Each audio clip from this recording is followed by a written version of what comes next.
Reports நேயர்களுக்கு வணக்கம். இன்று நம்மோடு ஊடகவியலாளர் கிரண் அவர்கள் இணைந்துள்ளார். வணக்கம். வணக்கம். இப்போ நிறையா ஸ்டேட் எலெக்ஷன்ஸ் நம்ம ஒரு 1.5 மாதத்துக்கு முன்னாடி பார்த்துட்டு இருந்தோம். இப்போ அடுத்த எலெக்ஷன் வந்திருக்கு, ராஜ்யசபாவில் இருக்கக்கூடிய எலெக்ஷன்ஸ். எந்த ஸ்டேட் எலெக்ஷன்ஸுக்கும் குறைவு இல்லாமல் இந்த தடவை ராஜ்யசபா எலெக்ஷன்ஸ்லேயும் நிறைய பரபரப்பு அப்படின்றது போயிட்டுருக்கு. குறிப்பாக ஜார்க்கண்டில் என்ன ஆகும், மத்திய பிரதேசில் என்ன ஆகும் அப்படின்றதெல்லாம் ஒரு பக்கம் போயிட்டுருக்கு. முதல்ல நான் மத்திய பிரதேஷ் வந்துடுறேன். ஏன்னா அதிகமான சர்ச்சை அப்படின்றது மத்திய பிரதேசில் தான் இருக்குது. ஸோ மத்திய பிரதேசில் என்ன நடந்துகிட்டு இருக்கு? ஆக்சுவலி மத்திய பிரதேஷில் 3 காலி இடங்கள் இருந்தது ராஜ்யசபாவுக்கு. ஆக்சுவல் நம்பர்ஸ் பார்த்தோம்னா 2 பாஜக 1 காங்கிரஸ் இப்படி தான் தேர்ந்தெடுக்கப்பட வேண்டிய வாய்ப்பு இருந்தது. ஆனால் காங்கிரஸ் சொந்த காசுலேயே சூனியம் வச்சுக்கிட்டாங்க என்று தான் சொல்ல வேண்டும். மீனாட்சி நட்ராஜன் என்று அவங்களோட வேட்பாளர், காங்கிரஸோட வேட்பாளர், அவங்க தன்னுடைய வேட்பு மனுவில் அவங்க மேல நிலுவையில் இருந்த ஒரு வழக்கை மறைச்சிட்டாங்க என்பதான் குற்றச்சாட்டு. இத்தனைக்கும் அவங்க இது மாதிரி மறைச்சு வேட்பு மனுவில் அவங்க மேல நிலுவையில் இருக்கக்கூடிய ஒரு வழக்கை மறைத்து விட்டு ஒரு அஃபிடவிட் தாக்கல் பண்றாங்க. அந்த ரிட்டர்னிங் ஆஃபீஸர் டைம் கொடுக்குறாரு, சுட்டி காட்டி டைம் எடுத்துக்கோங்கிறாரு. டைமை கடந்தும் அவங்க மறுபரிசீலனை செய்யாம திரும்பி ரிட்டர்ன் ஃபைல் பண்ணாம இருந்ததுனால வேட்பு மனு நிராகரிக்கப்பட்டது. இப்போ ராஜ்யசபாவில் 3 out of 3 பிஜேபி ஸ்வீப் பண்ணாங்க. முன்னாடி மோகன் யாதவ் அவர்கள் மத்திய பிரதேஷ்ல பாஜகவோட சீஃப் மினிஸ்டர், அவர் என்ன சொன்னாரு, 3 இருக்கு, 3த்தையும் நாங்க ஜெயிப்போம் அப்படின்னாரு. உடனே ஊடகவியலாளர்கள் வாய்ப்பே இல்லை, பாஜக 3 ஜெயிக்க வாய்ப்பு இல்லை, 2 தான் ஜெயிக்க முடியும், நம்பர்ஸ் அப்படிதான் இருக்கு மத்திய பிரதேஷ்ல அப்படின்னு சொன்னோடனே 3ஆவதாக ஒரு கேண்டிடேட்டை சம்மந்தமே இல்லாம நிறுத்துறாங்க பாஜக. ஸோ நான் இப்போ ரீசெண்டாக நான் பார்த்தது, அமித்ஷா அவர்களும் மோடி அவர்களும் எவ்வளோ கால்குலேட்டிவா ஒவ்வொரு மாநிலத்திலுமே ஒரு எம்பினாலுமே அதை பார்த்து பார்த்து பார்த்து பார்த்து எப்படி அவங்க ஒரு எம்பி எவ்வளவு முக்கியம் அவங்களுக்கு தெரியும். ஒவ்வொரு பில் பாஸ் பண்ணும்போதும் ராஜ்யசபாவிலையா இருக்கட்டும் லோக்சபாவிலையா இருக்கட்டும், ஒரு எம்பிக்களோட ஆதரவு கம்மியா இருந்தா கூட, ஒரே ஒரு எம்பியோட ஆதரவு கம்மியா இருந்தா கூட முக்கியமான சட்டம் நிராகரிக்கப்படும். இந்த நாட்டுக்கு தேவையான சட்டங்கள் வராது. நல்ல ஞாபகம் இருக்கு, ஹிமாச்சல் பிரதேசத்துல 40 காங்கிரஸ் எம்எல்ஏக்கள், 25 பாஜக எம்எல்ஏ தான். ஆக்சுவலி ஸ்பீக்கிங் அங்கேருந்து ஒரு காங்கிரஸ் ராஜ்யசபா மெம்பர் தான் தேர்ந்தெடுக்கப்பட்டிருக்க வேண்டும். லாஸ்ட் டைம் என்ன ஆயிடுச்சுன்னா கிராஸ் ஓட்டிங், பயங்கரமான கிராஸ் ஓட்டிங்ல 40-25 தான் இருக்கு. ஒரு சில சின்ன சின்ன இண்டிபெண்டன்ஸ் இருக்காங்க. காங்கிரஸ் உறுப்பினர்கள் கிராஸ் ஓட்டிங் செய்து இண்டிபெண்டன்ஸ்லாம் சேர்ந்து கிராஸ் ஓட்டிங் செய்ததுல இந்த 25-40 இருக்கக்கூடிய டிஃபரன்ஸ்லாம் மறைஞ்சு போய் பிஜேபி ராஜ்யசபா மெம்பர் அங்கேருந்து வராங்க. அதே மாதிரி இப்போ மத்திய பிரதேஷ்ல பாத்தீங்கன்னா மீனாட்சி நட்ராஜனோடது நிராகரிக்கப்பட்டது, 3 பேர் தேர்ந்தெடுக்கப்பட்டு விட்டாங்க. ஜார்க்கண்ட்ல அடுத்து இதே ப்ராப்ளம். என்னாவது, ஜார்க்கண்ட்ல இப்போ என்டிஏவோட எம்எல்ஏஸ் எல்லாம் தனியா ஒரு ரிசார்ட்ல தங்க வைக்கப்படுறாங்க. இதே மாதிரிதான் மத்திய பிரதேஷ் நடந்தது. மத்திய பிரதேஷ்ல காங்கிரஸோட எம்எல்ஏக்கெல்லாம் ரெசார்ட்ல தங்க வைக்கப்பட்டாங்க. ஏன்னா கிராஸ் ஓட்டிங் பண்ணக்கூடாது யாரும் அப்படிங்கறதுக்காக பயந்து போய் தங்க வைக்கப்பட்டாங்க. ஆனா என்ன ஆயிடுச்சு, கிராஸ் ஓட்டிங்லாம் இல்ல, வேட்புமனுவே ரிஜெக்டட். இதே உடனே பாஜகவை நோக்கி குற்றம் சுமத்துறாங்க, நீங்க எலெக்ஷன் கமிஷனே ஹேக் பண்ணிட்டீங்க. எல்லாருமே, அனைத்து எதிர்கட்சிகளும் ஒரே குரல்ல எலெக்ஷன் கமிஷன் நீங்க விலைக்கு வாங்கிட்டீங்க, எலெக்ஷன் கமிஷன் பாஜக ஆதரவா செயல்படுதுன்ட்டு ஒரு வழக்கு. அந்த வழக்கோட போட்டோ கூட நிறைய பேர் எடுத்து போட்டிருந்தாங்க. நிறைய பேர் எடுத்து பொதுவெளியில ஷேர் பண்ணி, உங்களுக்கு 2025ஆம் ஆண்டே சம்மன் உங்களுக்கு கொடுக்கப்பட்டது, ஆனா நீங்க ஏன் போகல, நீங்க அதை மென்ஷன் பண்ணிருக்க வேண்டியது தானே, நீங்க தப்பு பண்ணிடுவீங்க, அதனால வேட்புமனு ரிஜெக்ட் ஆகும், அதனால நீங்க பாஜக நோக்கி குற்றம் சுமத்துவது எப்படி சரியாக இருக்கும் என்பதுதான் உங்களுடைய கேள்வியாக இருக்கு. ஸோ ராஜ்யசபாவில் லோக்சபாவில் 2மே ஒரு குரூஷியலான கேம் அடுத்த மான்சூன் செஷனுக்காக போயிட்டு இருக்கு. இப்போ பொதுவாக நம்ம ஒரு கட்சியிலேருந்து இன்னொரு கட்சிக்கு மாற்றி ஓட்டு போகிறாங்க. அந்த கிராஸ் ஓட்டிங் போட்டாங்கன்னா இந்த தாவல் சட்டை வரும், அதனால நிறைய இடத்துல என்ன ஆகும்னா இந்த கொறடாவுடைய பவர் அப்படின்றது ஜாஸ்தி இருக்கும். ராஜ்யசபா வரும்போது இந்த பிரச்சனை வராது. இருக்கு எல்லா இடத்துலயுமே கட்சி தாவல் தடை சட்டம் இருக்கு. அது அப்படி மெட்டிகுலஸா பிளான் பண்ணுவாங்க. இப்போ உதாரணத்திற்கு நம்ம திரிணாமுல் காங்கிரஸை எடுத்துப்போம். திரிணாமுல் காங்கிரஸ்ல இருந்து பிரிந்து வந்த 20 எம்பிக்கள் சம்பந்தமே இல்லாத ஒரு கட்சி NCPI அப்படிங்கிற ஒரு பார்ட்டி, அதோட போய் மர்ஜ் ஆகுறாங்க. ஸோ 28 எம்பிக்கள்ல 20 எம்பிக்கள் தனியாக பிரிஞ்சு மர்ஜ் ஆகுறாங்க. ஏன்னா ஒவ்வொரு முறையும் பிளான் பண்ணும்போது என்ன பண்ணுவாங்கன்னா, இதனால சட்ட சிக்கல் எதுவும் வரக்கூடாது, அதாவது நாளைக்கே கோர்ட்ல போய் சேலஞ்ச் பண்ணா இவங்க தகுதி நீக்கம் செய்யப்பட்டால் அது ஒரு பேர் இழப்பு என்று பார்க்கப்படும்ங்கிறதுனால்தான் கிராஸ் ஓட்டிங் நடந்தால் அவங்களுடைய பதவி பறிக்கப்படும், 2/3 எல்லாம் பறிக்கப்படும். அப்படி பறிக்கப்பட்டாலும் பரவாயில்லன்னு சில பேர் கிராஸ் ஓட்டிங் பண்ணுவாங்க. அதுதான் நடந்திருக்கு. இப்போ மகாராஷ்டிராவில் MLC எலெக்ஷன் நடந்துச்சு. மகாராஷ்டிரா MLC எலெக்ஷன்ஸ்ல காங்கிரஸ் எம்எல்ஏக்கள் பாஜக MLCக்கு ஓட்டு போட்டு தேர்ந்தெடுத்தாங்க. நிறைய நடந்துக்கு அவங்களோட பதவிகளாக பறிக்கப்படும், இடைத்தேர்தலோடு நடக்கதான் செய்யும். நான் ரொம்ப வியந்து பார்த்தது இந்த திரிணாமுல் காங்கிரஸை அமித்ஷா ஹேண்டில் பண்ண விதம். அமித்ஷா பொதுவாக ரொம்பலாம் வந்து ஒரு கட்சியை சீண்ட மாட்டாரு, ஒட்டுமொத்தமாக ஒரு கட்சி முடித்து விடப்பட வேண்டாம் நினைக்க மாட்டாரு. ஆனா அவங்களோட பர்சனல் ஈகோவை டச் பண்ணீங்கன்னா, ரொம்ப நீங்க சீண்டிக்கிட்டே இருந்தீங்கன்னா, ஒரு கட்டத்துல உங்களுடைய கட்சி துரோகம் பண்ணீங்கன்னா, எஸ்பெஷலி நீங்க மிகப்பெரிய துரோகத்தை செய்திருக்குன்னா, யுவர் பார்ட்டி வில் வேனிஷ் என்பதை அமித்ஷா ஒரு மெசேஜா சொல்லியிருக்காரு. நீங்க துரோகம் பண்ணாதீங்க, என்னோட ஈகோவை சீண்டாதீங்க, don't go against national interest. இது அமித்ஷாவோட பாட்டம் லைன். அமித்ஷா ஏன் அப்படி பண்ணும்? If you go against national interest என்ன ஆகும்? 4 முறை கடிதம் எழுதுறாங்க மத்திய அரசாங்கம் மாநில அரசாங்கத்திற்கு. எங்களுக்கு பார்டர் ஃபென்சிங் பண்ணணும், நிலம் கொடுங்க. நிலம் கொடுக்க வேண்டிய உரிமை வந்து கடமை இவங்க மாநில அரசாங்கத்துக்கு இருக்கு. 4 முறையுமே நாங்கள் கொடுக்க மாட்டோம், ரிப்ளை கூட பண்ணாம இருந்தாங்க. பார்டர் ஃபென்சிங் எவ்வளவு முக்கியம் என்று தெரியும். பார்டர் ஃபென்சிங் பண்ணலனா இல்லீகல் இமிகிரன்ஸ் எவ்வளவு பேர் வருவாங்க என்று தெரியும். பாராளுமன்றத்திலேயே அதிகாரப்பூர்வமாக 2 கோடி இல்லீகல் பங்களாதேஷஸ் இந்தியாவில் இருக்காங்க அப்படின்னு நம்மளுடைய அமைச்சர் சொல்றாரு. அப்போ இன்னும் மேலும் மேலும் வந்து கொண்டே இருந்தா தேசிய பாதுகாப்பிற்கே மிகப்பெரிய அச்சுறுத்தல் என்பதற்காக அமித்ஷா வந்து கடிதம் மேல கடிதம் எழுதுறாரு.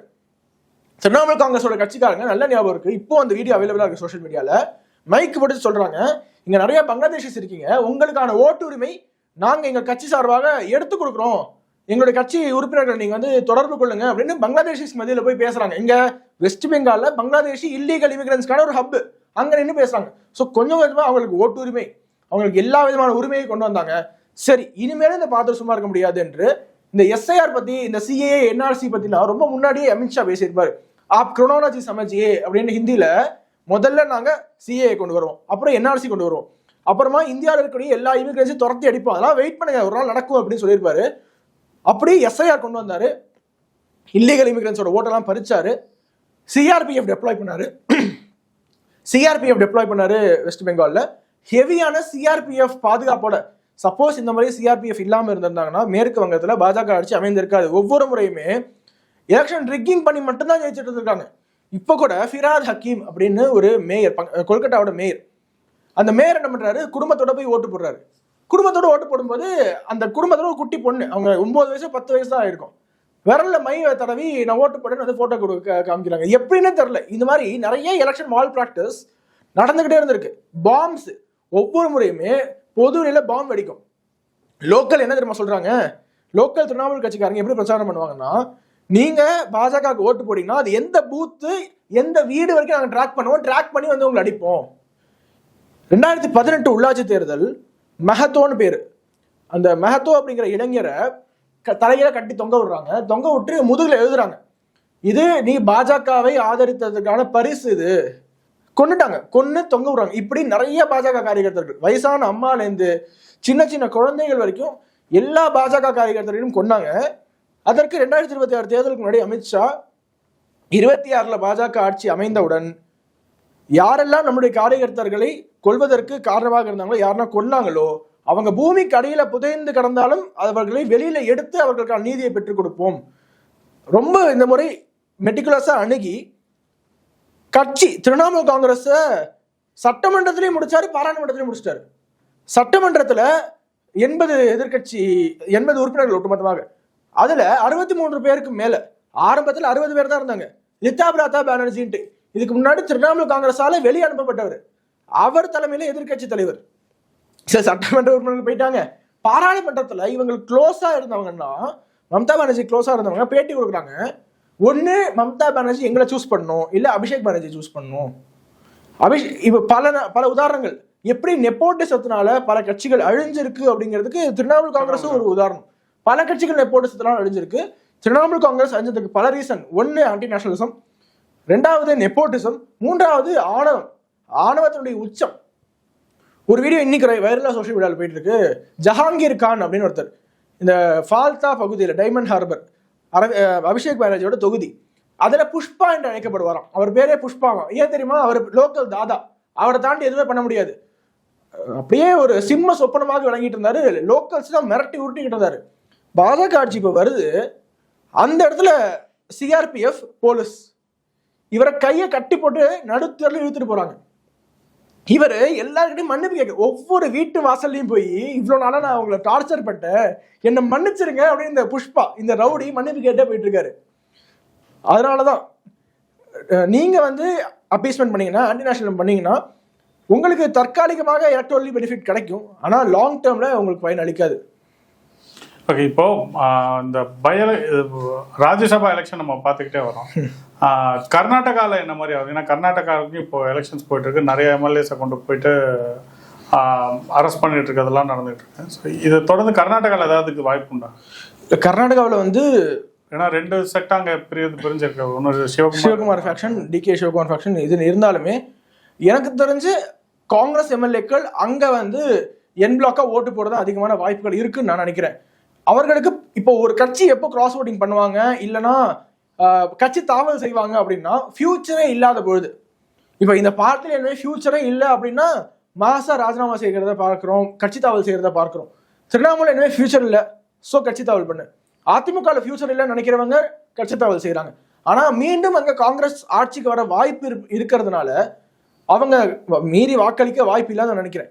இப்போ இருக்கக்கூடிய சூழல்ல ஜார்க்கண்ட் தான் ரொம்ப ஸ்பெகுலேட்டிவ் கட்சி அங்க ஆட்சியில இருக்கு. காங்கிரஸும் ஜார்க்கண்ட் என்ன பண்றாங்க, இவங்களும் வேட்பாளர் நிறுத்துறாங்க, இவங்களும் வேட்பாளர் நிறுத்துறாங்க. ஸோ சின்ன 1-2 கிராஸ் ஓட்டிங் நடந்தா கூட மீண்டும் பிஜேபி தான் அங்க ஜெயிக்கும். அகைன் பிஜேபி ஜெயிச்சாலும் ஆச்சரியப்படுறதுக்கு இல்லை. மான்சூன் செஷனுக்குள்ள எப்படியாவது 2/3 மெஜாரிட்டி கொண்டு வர வேண்டும் என்றுதான் அமித்ஷாவோட பிளானா இருக்கு.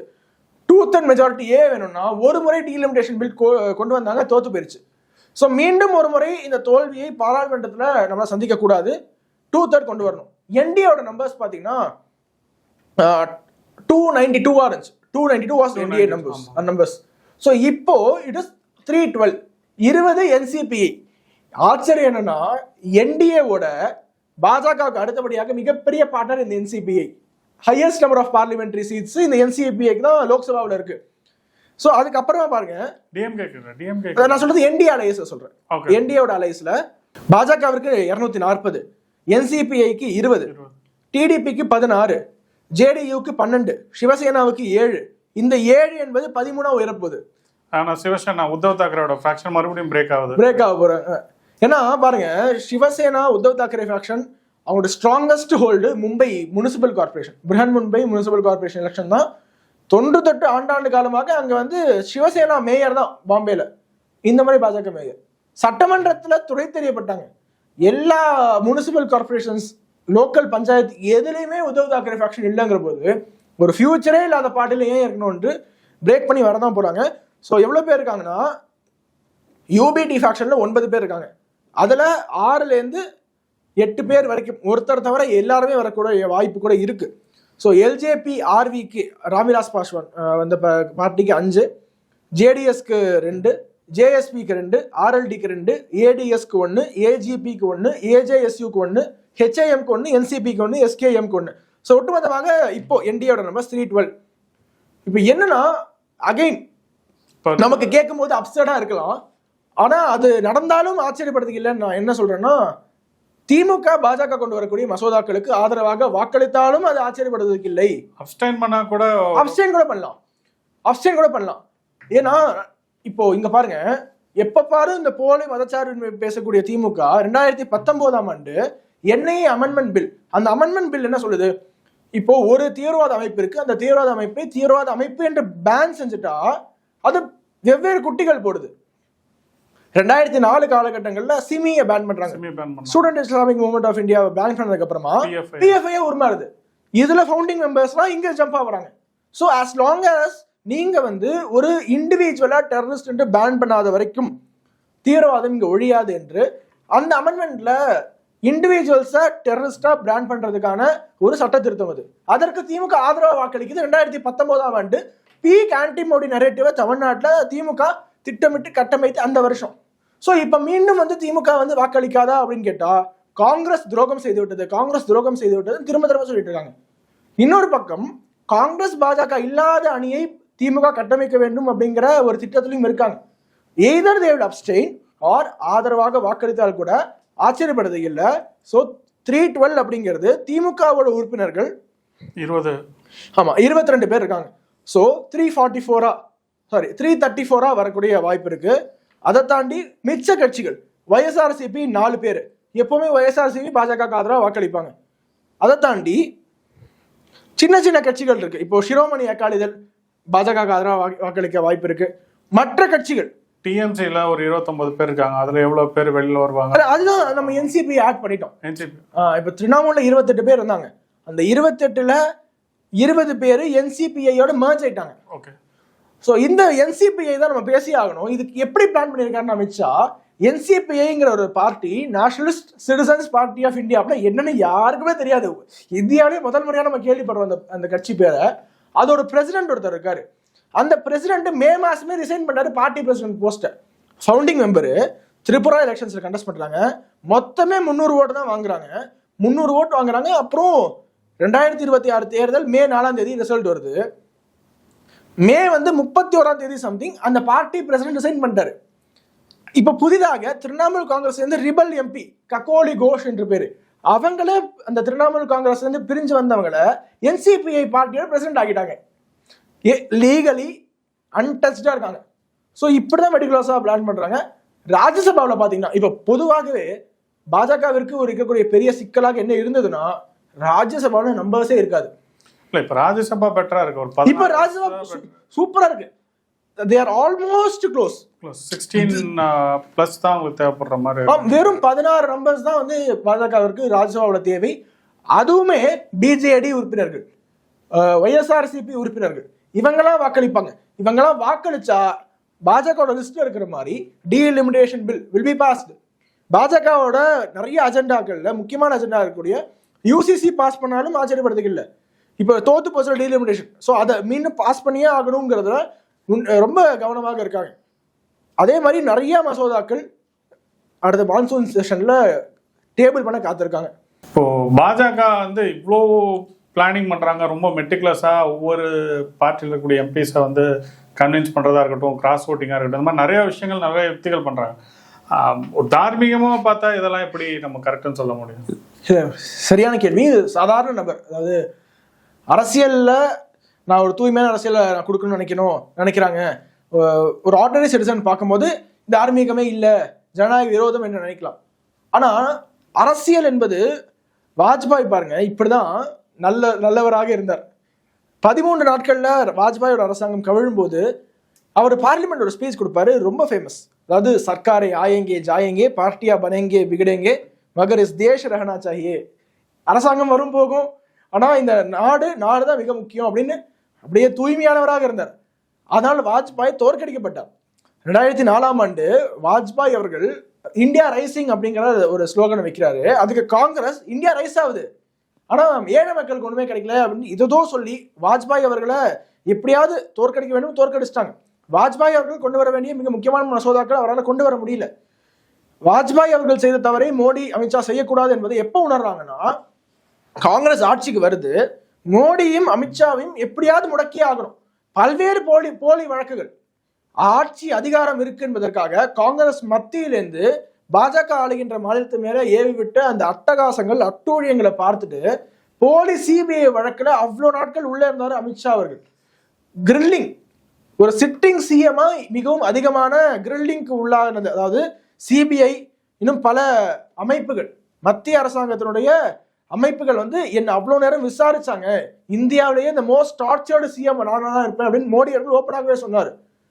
பல்வேறு வழக்குகளை போட்டு இவங்களை முடக்கணும்னு நினைச்ச இவங்களுக்கு 2014 அப்புறமா பீஸ்ட் மோடுக்கு மாறினாங்க.